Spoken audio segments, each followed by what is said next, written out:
നമസ്കാരം. റിയാസ് മൗലവി കൊല്ലപ്പെട്ട കേസിൽ 7 വർഷത്തിന് ശേഷം കാസർഗോഡ് പ്രിൻസിപ്പൽ സെഷൻസ് കോടതി വിധി പ്രഖ്യാപിച്ചപ്പോൾ കേരള പോലീസ് അവരുടെ വെബ്സൈറ്റിൽ, അവരുടെ സോഷ്യൽ മീഡിയ അക്കൗണ്ടിൽ ഒക്കെ ഒരു കുറിപ്പെഴുതി. റിയാസ് മൗലവി കേസുമായി ബന്ധപ്പെട്ട ഏതെങ്കിലും തരത്തിലുള്ള വിദ്വേഷ പ്രചരണങ്ങൾ ആരെങ്കിലും നടത്തിയാൽ അവർക്കെതിരെ കേസെടുക്കും, പോലീസിൻ്റെ സൈബർ വിഭാഗം ഉണർന്നു പ്രവർത്തിക്കുന്നു എന്നായിരുന്നു കുറിപ്പ്. ആ കുറിപ്പിന് താഴെ ധാരാളം ആളുകളാണ് പോലീസിനെതിരെ വിമർശനവുമായി രംഗത്തെത്തിയത്. ആ വിമർശനങ്ങളിൽ ഏറ്റവും മുന്തിയതായി കാണപ്പെട്ടത് റിയാസ് മൗലവി ഓട്ടോ ഇടിച്ച് കൊല്ലപ്പെട്ടതാണ്, ഇങ്ങനെ എഴുതിയാൽ കുഴപ്പമുണ്ടോ എന്നായിരുന്നു. വാസ്തവത്തിൽ ഈ വിധിയുണ്ടാക്കിയ ആശയക്കുഴപ്പം, ആശങ്ക എത്ര വ്യാപകമാണ് എന്നതിൻ്റെ പ്രതീകമായിരുന്നു ഈ കമൻറ്റ്.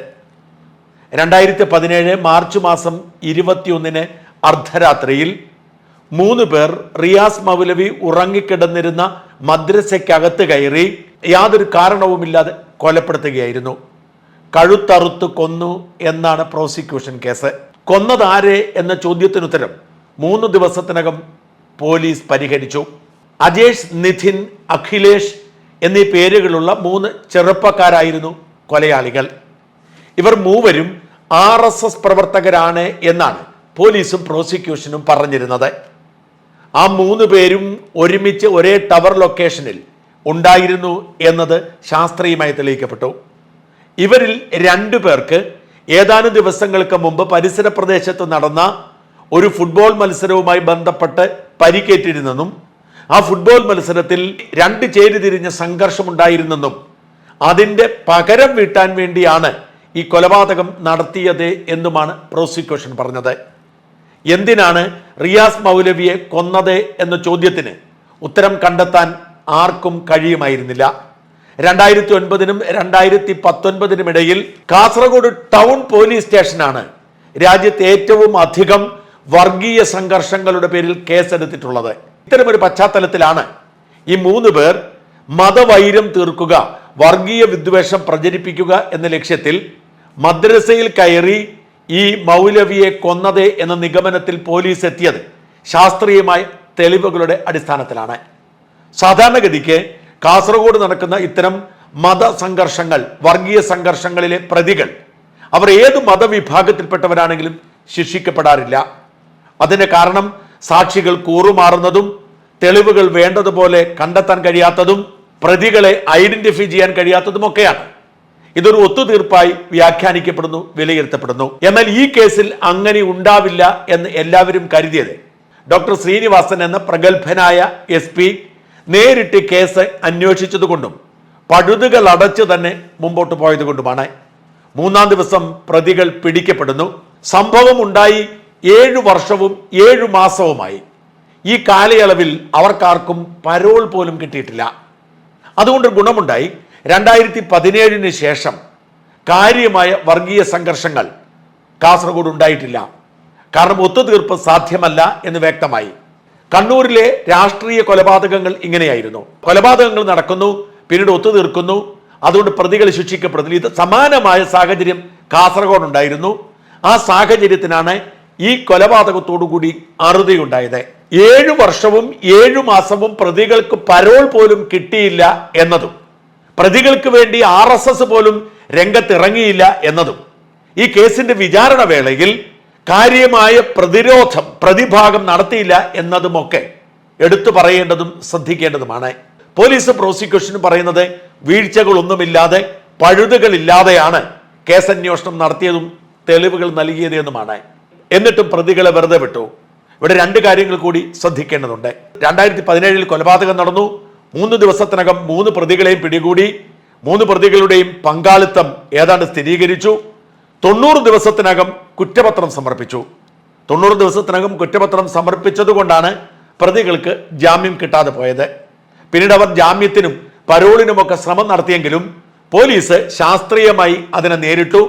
പല കോടതികളിലും പോയെങ്കിലും അവർക്ക് ലഭിച്ചില്ല. അതുകൊണ്ട് തന്നെ വധശിക്ഷയാണോ ജീവപര്യന്തമാണോ തടവ് എന്ന് മാത്രം അറിയാൻ ജനം കാത്തിരുന്നപ്പോഴാണ് 3 പ്രതികളെയും വെറുതെ വിട്ടുകൊണ്ട് വിധി വന്നത്. 2019 വിചാരണ ആരംഭിച്ചു. 2017 മാർച്ചിൽ കൊലപാതകം നടക്കുന്നു. കൃത്യം 3 മാസത്തിനകം കുറ്റപത്രം സമർപ്പിക്കുന്നു. ആ കേസ് വീണ്ടും ഒരു 1.5 വർഷം കൂടി വിചാരണയ്ക്ക് വേണ്ടി കാത്തിരുന്നത് എന്തുകൊണ്ട് എന്നത് ആദ്യത്തെ ചോദ്യം. 2019 വിചാരണ ആരംഭിച്ചു. പിന്നീട് കോവിഡ് അടക്കമുള്ള പല സാഹചര്യങ്ങൾ കൊണ്ടും അത് നീണ്ടുപോയി. എങ്കിൽ പോലും ഒരു കേസിന്റെ വിചാരണ 2019 ആരംഭിച്ചിട്ട് 5 വർഷം അത് നീണ്ടുപോയി എന്നത് നമ്മുടെ നീതിന്യായ വ്യവസ്ഥയ്ക്ക് ഒട്ടും നല്ലതല്ല.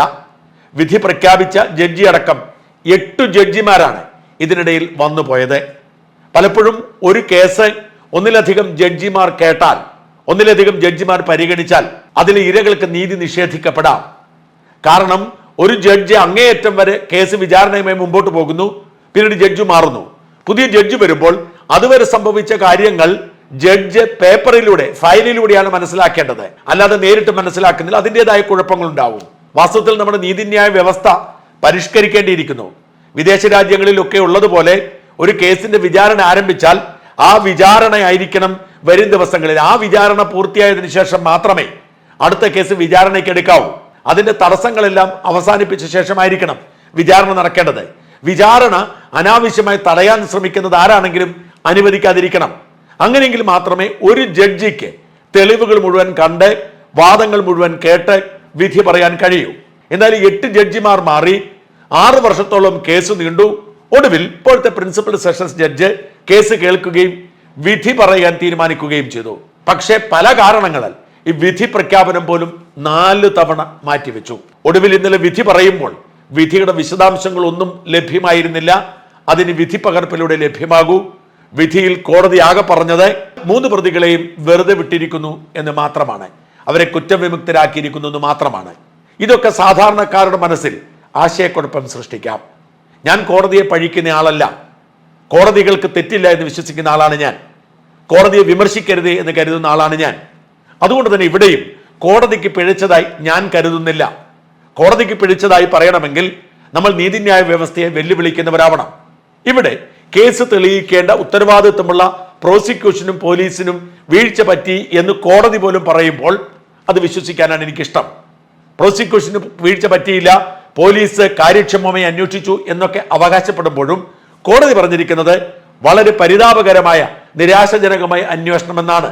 കൊല്ലപ്പെട്ട റിയാസ് മൗലവിയുടെ മുറിയിലുണ്ടായിരുന്ന ഫോൺ പോലും പരിശോധിച്ചിട്ടില്ല എന്നൊക്കെയാണ് കോടതിയുടെ വിധി പകർപ്പിൽ ഉൾപ്പെടുത്തിയിരിക്കുന്നത്. ആരാണ് അതിന്റെ ഉത്തരവാദിയെങ്കിലും കോടതി വളപ്പിൽ വെച്ച് റിയാസ് മൗലവിയുടെ വിധവ സെയ്ദ പൊട്ടിക്കരഞ്ഞതിന് കുറ്റബോധം അവരെ വേട്ടയാടുക തന്നെ ചെയ്യും. ഒരു കാര്യം കൃത്യമാണ്, റിയാസ് മൗലവി കൊല്ലപ്പെട്ടതാണ്, കഴുത്തറുത്ത് കൊല്ലപ്പെട്ടതാണ്. ആ കഴുത്തറുത്ത് കൊന്നത് ആരൊക്കെയാണോ അവർ ശിക്ഷിക്കപ്പെടണം. കഴുത്തറുത്ത് കൊന്നവർ എന്ന പേരിൽ പ്രോസിക്യൂട്ട് ചെയ്യപ്പെട്ട 3 പേർ കുറ്റവിമുക്തരാക്കപ്പെടുന്ന സാഹചര്യം അത് നീതി നിഷേധം തന്നെയാണ്.